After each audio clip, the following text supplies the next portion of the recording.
Good morning, welcome to Breakfast with John Kay and Sally Nugent. Hello, good morning. Our headlines today.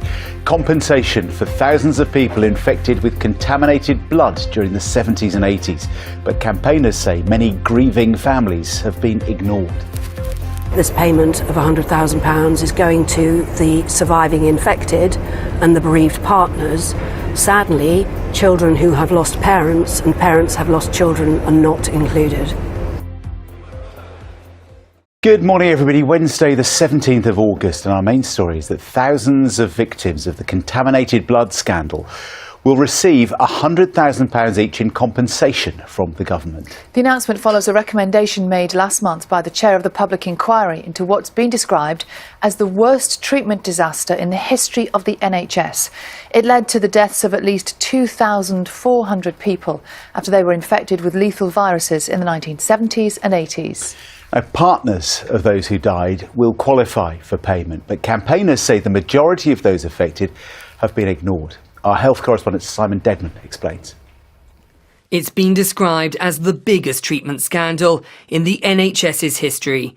Tens of thousands were infected with HIV, hepatitis C, or both in the 1970s and 80s from contaminated blood. Around 3,000 people lost their lives, including Steve Gorman. He was a haemophiliac. His blood didn't clot properly.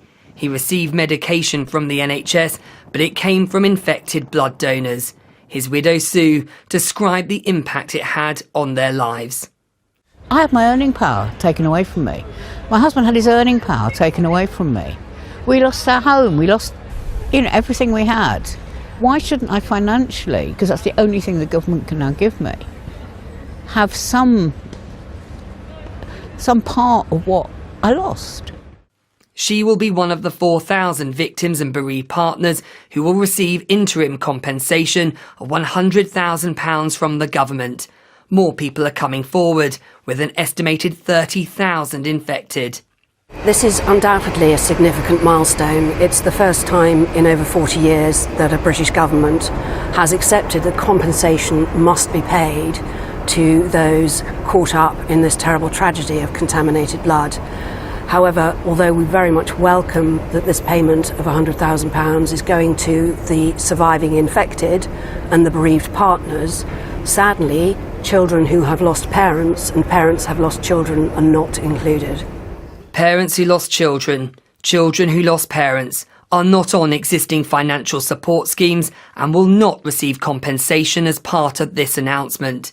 Campaigners will continue to push for them to be included in these interim payments and for further payments once the public inquiry concludes, which it's expected to next year. Simon Dedman, BBC News.